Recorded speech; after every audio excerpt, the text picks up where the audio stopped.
I knew something was off the second Dylan swaggered into my cubicle, like he'd just been knighted by Bezos himself. Fresh out of college with that smug, deodorant commercial grin, he plopped into the guest chair across from me and said, "So you're the one I'm shadowing, huh?" Shadowing. Right, more like circling, like a vulture with an onboarding badge. Greg had cornered me in the break room that morning, reeking of Axe body spray and ill intentions, grinning like he'd just discovered fire.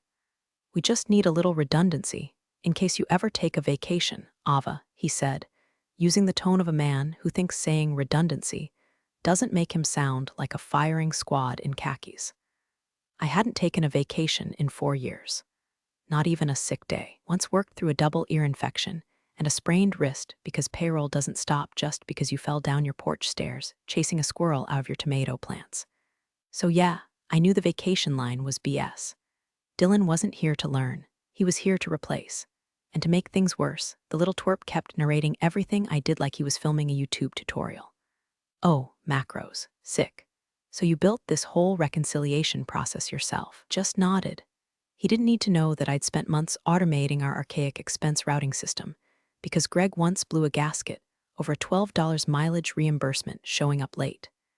Dylan typed like a caffeinated squirrel, trying to impress me with questions that sounded like they were written by ChatGPT after a couple beers.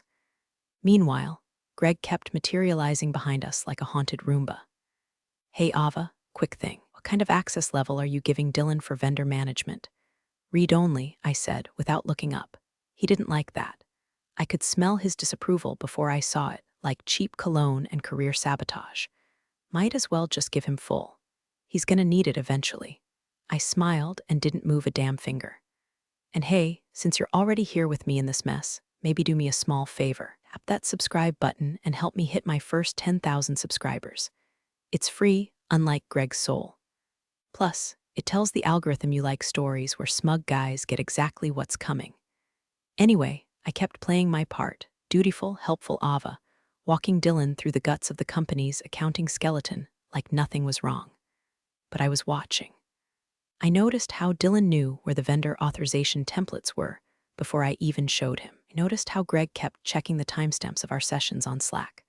I noticed when Dylan asked me if we kept legacy backups of payroll from 2020 and winked like we shared an inside joke. We didn't, but I was about to make damn sure we would. At one point, Dylan tried to bond by calling Greg the goat. I nearly choked on my LaCroix.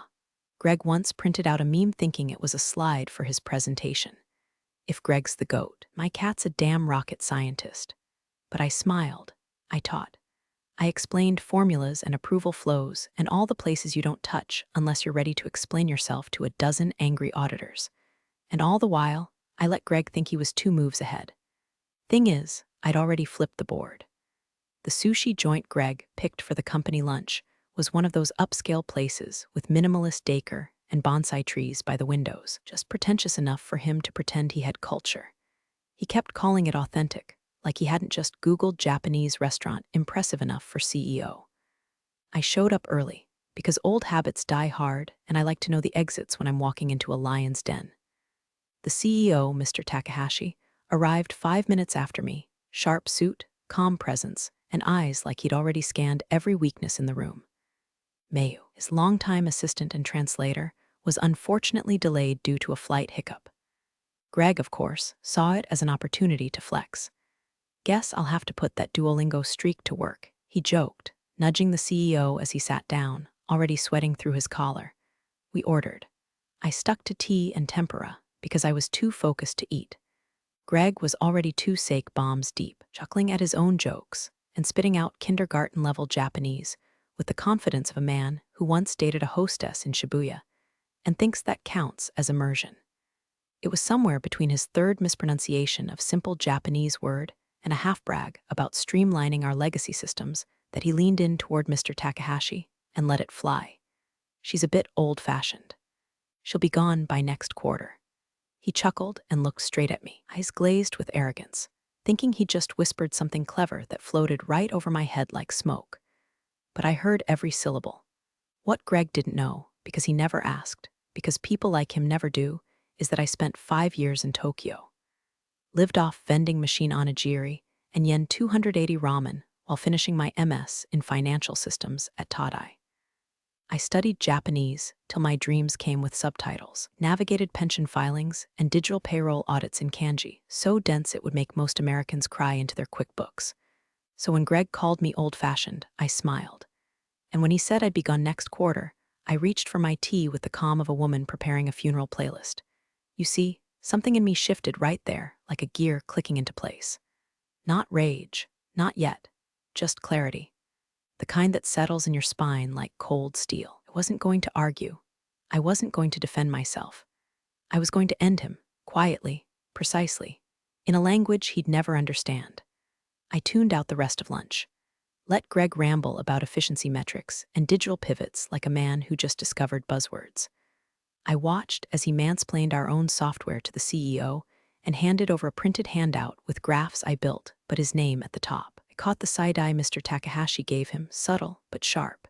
He wasn't impressed, just politely enduring. When lunch wrapped, Greg patted me on the back like he was blessing the help. "Great job not zoning out during the Japanese," he said, laughing. "Oh, I found it very educational," I replied, bowing slightly. He missed the edge in my voice. Most men like him do. And as I walked out into the drizzle, umbrella in hand, I whispered something just for me in Japanese, my turn. Because that was the moment I stopped being his employee and started becoming his reckoning. I spent that weekend with a bottle of Pinot and our internal payroll logs pulled up on my personal monitor, combing through metadata like a forensic accountant with a vendetta. I wasn't looking for closure. I was looking for leverage. The first thing I noticed, Greg had manually adjusted his year-end bonus 4 days after the window had closed. It was subtle, buried under the noise of Q4 cost center transitions. He'd used an override code we typically reserve for emergency corrections, think maternity leave adjustments or retro pay bumps. The kind of thing nobody questions if they trust the person holding the keys. Unfortunately for Greg, I am the person who built those keys. Over the next week, I bled red ink into a private spreadsheet I named Gregory's Greatest Hits. Vendor hash 8483, Benton Consulting $7,250 paid in Q3. No invoice, no point of contact, no contract in our files. Vendor hash 9211, Mosaic Advisory listed address is a WeWork that shut down in 2021. Project Zenith Sync, marked closed last year, suddenly had $18K in consulting fees backdated into February. Greg wasn't just skimming, he was siphoning, and doing it with the finesse of a man who thinks VPN stands for Very Private Network.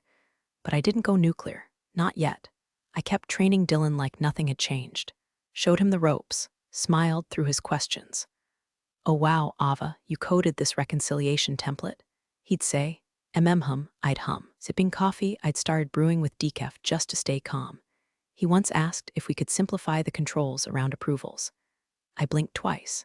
"Sure," I said, already modifying his access so any changes he made would auto-forward to an admin inbox I controlled. Little by little, I gave him rope. Let him feel empowered. Gave him a taste of admin-level permissions, carefully sandboxed, monitored, timestamped. I wanted Greg to think Dylan was ready, that his little understudy was learning fast, that he'd soon be able to replace me. I even started misnaming columns in my walkthroughs just to see who was listening. Dylan wasn't, but Greg, he took notes, literally. I caught him skimming my Slack messages after hours once, too stupid to realize our internal system flags when someone reads a message not addressed to them. I screenshotted that too, and the whole time I moved like fog. Quiet. Slow. Left no ripples. Every receipt, every bonus bump, every falsified timestamp, I logged it, translated it, labeled it with context. Greg's salary hikes. Dylan's unusually fast approval tiering. Notes on emails I knew Greg had blind copied to Tokyo claiming credit for process improvements I had spent 3 fiscal quarters optimizing. See, there's a special kind of clarity that hits when you realize your job isn't worth saving, but your pride is. Pride, when weaponized properly, becomes the most elegant form of vengeance. Greg once joked that the thing he liked about me was that I didn't make waves. He was right, because I was the tide, and he never saw it rising. It hit me mid-scroll, somewhere between a forged vendor contract and a bonus request stamped urgent in Comic Sans, like some kind of war crime against professionalism, Mayu Tanaka. The CEO's longtime assistant. Back when Mr. Takahashi had first taken over, She used to handle his stateside affairs like a diplomat with a burner phone. She translated board meetings in real time, caught typos in financial reports before the ink dried, and could shut down an entire room of execs with a single raised eyebrow. A legend in heels. She'd left the public-facing side of the company when Takahashi scaled back travel during COVID. Rumor had it she was still deeply embedded in the Tokyo office, quiet, surgical, and fiercely loyal to the boss, which made her the exact kind of person I needed. I dug through an old Outlook archive until I found her last known address. Sent a ping. Simple, harmless in Japanese. It's been a while. This is Ava. I have something I'd like to ask you briefly. She replied 3 hours later. Same crisp politeness I remembered. No emojis. No sent from my iPhone nonsense. Just a short line, of course. I'm listening. We met over encrypted video 2 nights later. I sat in my apartment wearing a hoodie and slippers. She sat in what looked like a glass conference room in Tokyo with the skyline bleeding neon behind her. I didn't dump everything. Not at first. That's not how you speak to someone like Mayu. You let the facts breathe. I've noticed a pattern in vendor expenses, I said. They don't align with project timelines. And someone's adjusting bonuses outside compliance windows. She didn't blink, just nodded once. Are these adjustments recurring? Yes, and the person responsible? Gregory R., VP of Ops. Mayu exhaled softly. Not shocked, not yet moved, but listening. I shared a single document, just one. A redacted vendor payout spreadsheet with dates, amounts, and metadata. No accusations, just breadcrumbs. She tilted her head slightly. Do you have more? I do. And from that moment on, I had a tether. Over the next 10 days, I fed her data like clockwork, edited spreadsheets, comparison logs, a zip folder of overwritten timestamps Greg thought he deleted. Spoiler. He didn't. I translated every file header into proper Japanese. I included footnotes for corporate context, cross-referencing our internal approval codes with their Tokyo equivalents. Didn't editorialize, I didn't beg. I simply presented truth like a scalpel. Cold, sharp, irrefutable. Mayu never praised me, never slipped into camaraderie, but I could see it, little signs. The way her responses got shorter, more precise. The way she asked for raw copies or original metadata exports. That's how you know someone's building a case. When they start asking for source code, not just summaries. Outside of those messages, nothing changed on the surface. Greg still walked around like he was hosting a TED talk no one asked for. Dylan kept eating yogurt aggressively next to me while pretending to understand pivot tables. The office buzzed along like any other underpaid Tuesday, but I wasn't drowning anymore. For the first time in weeks, I felt my spine straighten, my breath deepen. I had a line to Tokyo now, a real one, not through Slack, not through Greg, through Mayu. That meant every keystroke I logged had weight. I wasn't clawing for survival anymore. I was planting seeds in concrete, quietly, deliberately. Greg thought I was alone, that no one would ever listen. But someone was, and she was fluent in silence just like me. It happened on a Tuesday like all corporate betrayals do. That morning, I got a calendar invite I hadn't requested. Kickoff, Zenith Sync Transition Owner, Dylan K. I stared at the screen for long, quiet second. Zenith Sync was my project. The one I built from the ground up during lockdown, working 18-hour days in yoga pants and unbrushed hair, while Greg pinged me at midnight with quick questions. I had cleaned up 3 years' worth of bloated code, integrated it into payroll, and rebuilt our reconciliation pipeline to survive a nuclear audit. It was my Sistine Chapel in Excel. And now Dylan, who still couldn't explain the difference between gross and net, was listed as its new owner. No warning, no handoff, just a digital eviction notice. Greg didn't even have the balls to tell me directly. Instead, he ambled past my desk, coffee in hand, wearing that smug, two-sip grin that made me want to throw a stapler at the wall. Hey Ava, he said. Hope you don't mind, I figured you could use some bandwidth relief. Dylan's been asking for more responsibility. I smiled like my molars weren't about to crack. Of course, I said, happy to support from the sidelines. He nodded like I'd just handed over my legacy, instead of cataloging his obituary. 2 hours later, the real masterpiece landed in my inbox, an oops email, CC'd to the Tokyo board. Subject line, payroll optimization, initiative initial successes. Inside, 3 paragraphs of Greg congratulating himself on modernizing outdated processes, plus a bullet point that read, Zenith Sync transition already complete under my guidance. Early signs show significant efficiency gains. He called it his guidance. I didn't scream, I didn't cry. I downloaded the PDF version from my archive, renamed it Delusional Idiot V3 Final, and kept moving. Then I saw it, the attachment at the bottom, a compliance document supposedly confirming the new process met both US and Japan side standards. Looked official. Language was tight, dates aligned, but something twitched in my gut, like when a magician says, pick a card and you realize the whole deck is rigged. I checked the metadata. The signature block for the compliance officer, copied from an older form I filed 6 months ago. The approval code, reused. The timestamp, backdated using a patch script I personally buried in the sandbox for version testing. Greg didn't forge a form. He forged mine. Thought I wouldn't notice, wouldn't care. That I'd already rolled over like a good little legacy hire and started knitting throw pillows for my exit interview. I messaged Mayu, please review the attached document. The format appears correct, but the contents and signature have been altered. No reply for an hour. Then just one word, confirmed. She didn't ask follow-ups, didn't hedge. She forwarded it straight to legal. I wasn't copied, of course, but I knew the signs. Delay, the silence. That's how the machine moves when it's shifting its weight towards someone's throat. Greg strutted around the office that day like he'd just discovered fire. Dylan walked past my desk, awkwardly gloating. Hey Ava, if you have any Zenith files, I could really use them. You know, for continuity. Sure, I said, sweet as poison. Let me find the sanitized versions. I opened a new folder on my desktop, named it Scorched Earth, began organizing every file, screenshot, and audit log into a final, polished package. Greg had made his last mistake, and I was no longer collecting evidence. I was preparing the execution. The invite hit inboxes late Friday afternoon, right when people are mentally peeling themselves out of office chairs and dreaming about tequila. Subject line, Q4 Efficiency Strategy Attendance Mandatory. Inside, vague language, cost optimization, organizational alignment, Greg's greatest hits. And right there, 3 names quietly listed under transition consideration candidates, mine dead last, like he was trying to cushion the blow with alphabetical insult. I didn't react. I didn't forward it to anyone. I just screenshotted it, saved it to my in case I'm gaslit folder, and closed my laptop with the calm of someone who already knew the last act had been choreographed. Because that morning, 4:42 a.m., Seattle time, just after Tokyo's lunch rush, an email was sent from a confidential Tokyo address to every board member on file. No subject line, just attachments. The first, a spreadsheet titled Unauthorized Adjustments 2022-2023. The second, a PDF labeled Compliance Fabrication Gregory R.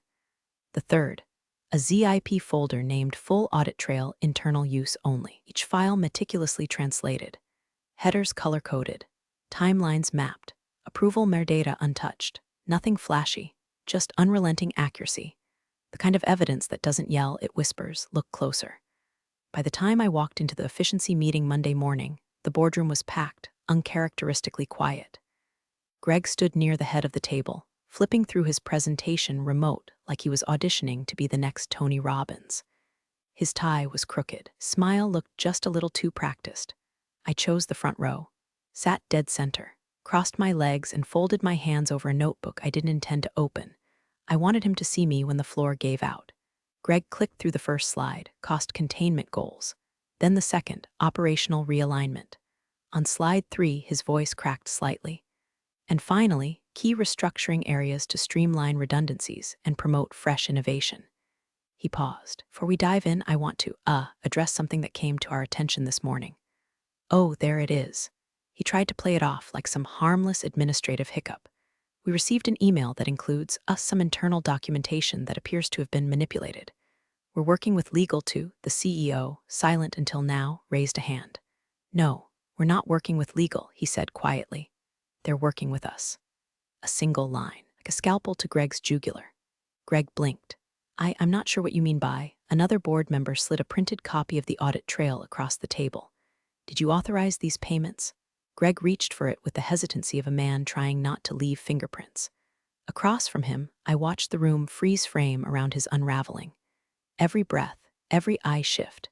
It was all there in high-definition corporate silence, kind of silence that only happens when the predator realizes he's prey. My tea thermos clicked softly as I took a slow sip. Mint chamomile.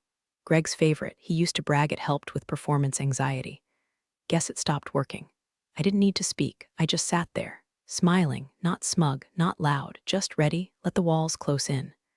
Let the email do the talking, because the only thing louder than justice is a trap sprung in absolute quiet. I kept stalling like a man caught with a bloody glove and no script. His voice got higher with each excuse, trying to pivot the conversation to broader organizational shifts and future-facing leadership strategies, like jargon could cancel out arithmetic. But the CEO wasn't moving. He just stared, motionless, at a single line in the document. One line, one transfer, one name. "Mr. R," he said, voice low and clipped, "can you explain this transaction?" Greg's mouth opened, closed, opened again. That payment was part of an end-of-quarter adjustment tied to vendor onboarding. The reconciliation team approved it. I have the memo somewhere. His hands fumbled through a folder like a magician looking for a rabbit that never existed. I believe Ava might have signed off. I didn't even blink. And right then, like fate had cued the entrance, she walked in. Mayu, 5'0" of silent command, dressed in a navy blazer and calm fury. She didn't nod, didn't smile. Just walked past the stunned execs, straight to the head of the table, and handed the CEO a navy folder stamped with the Tokyo office seal. No one moved. Even Greg sat frozen, one hand still in his manila folder, like maybe if he just stayed still enough, she'd vanish. The CEO opened the folder. Read silently. His eyes didn't change. But he passed the contents to his left. The ripple began, each board member reading, glancing at Greg, then passing it on. Mayu stepped forward, calm, composed. She opened her mouth and delivered the line that would end careers. "This manager, Greg R., has defrauded this company and insulted your judgment. See attached documentation." She didn't raise her voice, didn't flinch. Just read it like she was announcing the weather. Greg looked like someone had unplugged his spinal cord. His mouth fell open. Nothing came out. His eyes darted left, right, looking for a lifeline, a rebuttal, even a misplaced sympathy nod. None came. Someone coughed. Papers rustled. A chair creaked, and me? I didn't say a word. I didn't have to. I just shifted slightly in my seat, adjusted the sleeve of my blazer, and looked him dead in the eye. He knew. Mayu set the folder down with surgical precision, turned toward the door, and as she walked past me, our eyes met. No wink, smirk, just a subtle nod. The kind of nod shared between two women fluent in strategy, silence, and survival. Greg tried one last Hail Mary. This is clearly some kind of vendetta. She's been undermining me for weeks. And the CEO raised a hand again. No more. Greg sat back, quiet, breathing like a man who just realized the oxygen in the room belonged to someone else. And the room held still, because everyone knew the decision had already been made. Greg must have known it was over, but men like him don't go quietly. They thrash, they flail, they grab at whatever scraps of power they think still exist. He leaned forward like he had a trump card up his sleeve. "With all due respect," he began, always the battle cry of a man about to disrespect everyone, "I believe Ava has been actively working against my leadership for months. She's been slow-rolling handoffs, withholding access. Now she's gone behind our backs to sabotage my relationship with Tokyo."